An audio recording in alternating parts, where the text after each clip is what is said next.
Oi, meus queridos, tudo bem? Eu sou Iris, faço parte do PET Engenharias, atualmente curso Engenharia de Produção na UFAL Sertão, e hoje eu vou conversar um pouquinho com vocês sobre Introdução à Rede SPERT, que faz parte da pesquisa operacional. Bora lá?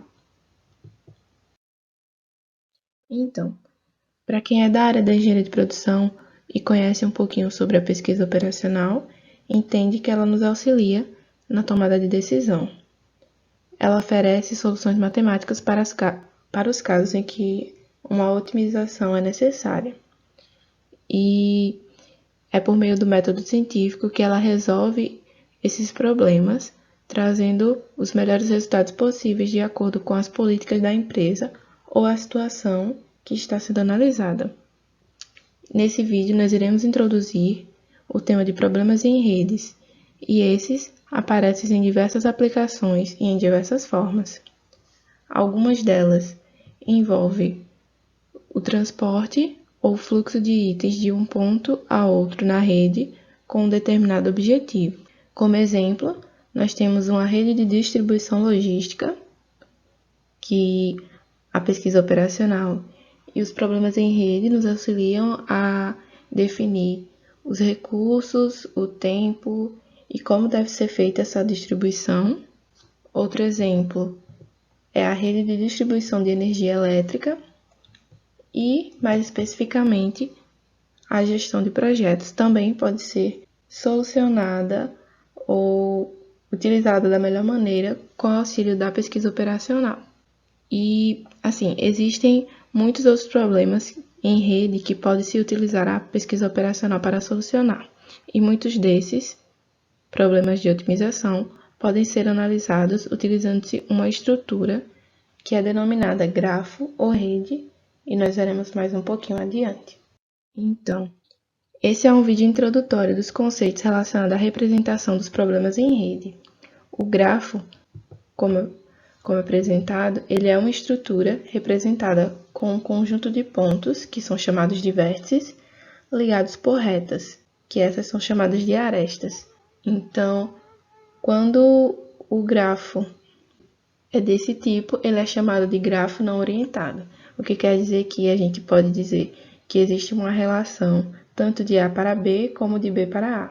Já quando o grafo passa até essa representação, as arestas deixam de ser, essas retas de conexão deixam de ser arestas e elas passam a ser chamadas de arcos e são representadas por setas.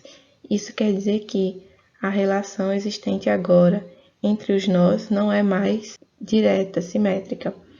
A gente não pode dizer que a relação existente, por exemplo, entre A e F ou A e D é a mesma relação de D para A, porque essa relação não existe, já que a seta não implica essa simetria. Então, um grafo GNE é definido pelo par de conjuntos N e E, onde N é o conjunto A, B, C e D dos nós e E é o conjunto formado pela relação entre os nós, no caso são as arestas. Então, é importante se atentar para a representação, nesse caso, da chave. Nós utilizamos a chave nesse caso porque a relação entre E e N é simétrica. Isso quer dizer que a relação de A para B e de B para A pode ocorrer, tudo bem? E como consequência, essas arestas, elas não possuem qualquer orientação. Então, por isso que ela é chamada de grafo não orientado. Então, N representa um conjunto não vazio de nós e E representa um conjunto de pares não ordenados dos elementos chamados de arestas. Então, para o grafo orientado, nós podemos definir matematicamente a sua representação da mesma forma, como GNE, sendo N um conjunto de nós, definido nesse caso por A, B, D, F, N, e E um conjunto de arestas, ou a relação entre os nós. E, nesse caso, devido à orientação, nós representamos esse conjunto E, com parênteses, porque esse parêntese ele quer dizer que não há uma relação simétrica entre os nós, Por exemplo, nós não podemos dizer que a relação de B para F será igual à relação de F para B. E, novamente, N é um conjunto não vazio de nós e E é um conjunto de pares ordenados de elementos chamados, nesse caso, de arestas.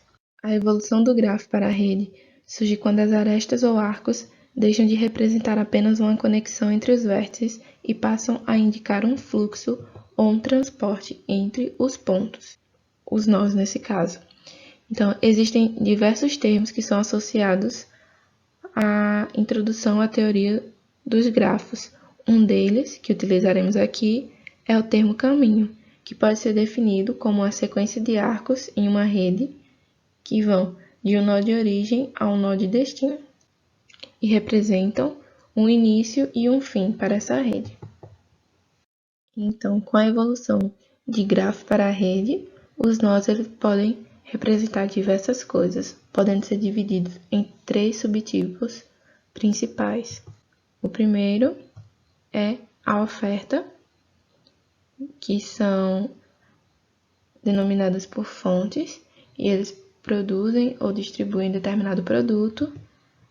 Em segundo lugar, eles podem ser pontos de transbordo, ou que são pontos de passagens ou intermediários desses produtos. E, por fim, eles podem ser nós demandantes. São aqueles que consomem os produtos ou para onde os produtos estão sendo destinados. Então, a gente pode definir, por exemplo, a relação entre a oferta do produto, uma loja que está vendendo algo. Em seguida, o transbordo seria a distribuição desse produto, nesse caso, um caminhão, como exemplo. E, por fim, o demandante, que é o consumidor, que é aquele que compra e adquire o produto. Então, os vértices, no geral, eles podem representar facilidades como fábricas, centros de distribuição, terminais ou portos marítimos. E as arestas, que fazem as conexões entre os pares de nós, podem representar caminhos, rotas, fios, cabos, canis, entre diversas outras coisas. Então, é de acordo com a variedade de aplicações da pesquisa operacional que podemos utilizar a representação em rede e a programação linear para solucionar problemas com o método PERT-CPM. O método PERT podemos dizer que é aquele que organiza em conjunto as tarefas e etapas do projeto para visualizar melhor as atividades e encontrar o tempo total de duração do projeto ou da atividade. Então, o foco do método PERT está nas atividades, enquanto que o método CPM tem como objetivo controlar os custos de projetos, baseado na ideia de que se colocarmos mais recursos na execução de uma atividade, conseguimos fazê-la mais rapidamente, embora aumentando seu custo. Então, o método CPM ele vai focar nos custos e também no tempo da atividade, porque a ideia de focar nos custos é que mesmo aumentando o custo de uma atividade por diminuir a sua duração, talvez esse custo-benefício seja positivo. E essa é a relação que ele analisa. Então, o método em conjunto PERT-CPM permite uma melhor visualização de como as atividades podem ser alocadas e ele também auxilia na diminuição de imprevistos e na realização de um cronograma mais realista para o projeto, ou com algum embasamento científico. Então, essa metodologia ela pode ser utilizada para determinar quanto tempo se leva para a construção de um projeto e qual o caminho crítico, ou seja, quais tarefas devem ser priorizadas para que não ocorra atrasos durante o projeto.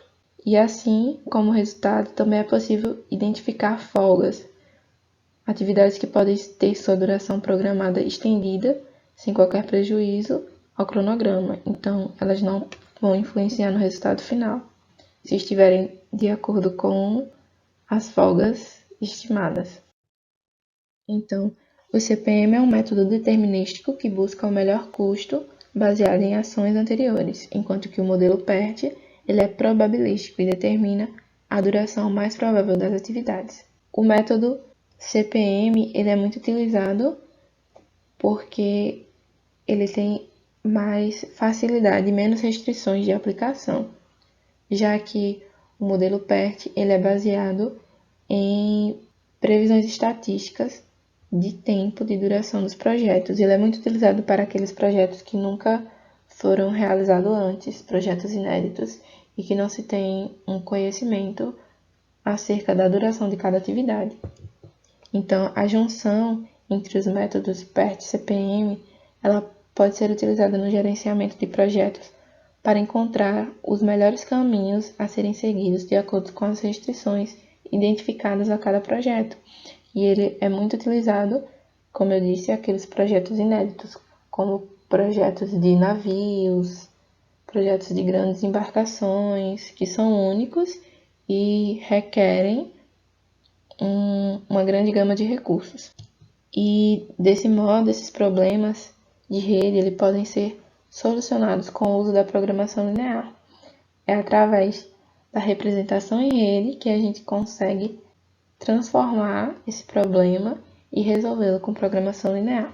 E aí, o que nós vamos ver no próximo vídeo é como transformar os problemas PERT-CPM, que são representados geralmente em tabelas, em algumas tabelas como essa, onde a gente tem uma sequência de atividades e uma cardinalidade entre elas, no caso, uma ordem que deve ser seguida e uma dependência entre as atividades e a duração estimada, a duração normal e a duração acelerada e os custos atrelados a essa modificação de duração, que, como eu disse anteriormente, o CPM utiliza muito dessa ideia de que se a atividade ela for acelerada, contanto que ela custe mais caro, ele analisa se essa relação de custo-benefício é positiva.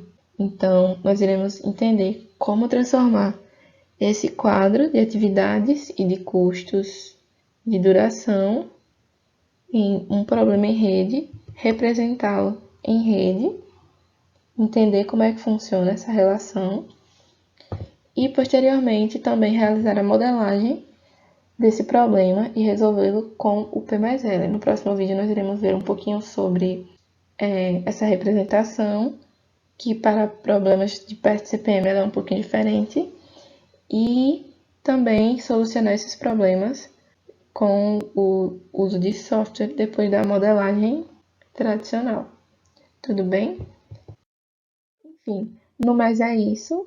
Muito obrigado por ter assistido até aqui e assista o próximo vídeo. Tchauzinho, obrigada!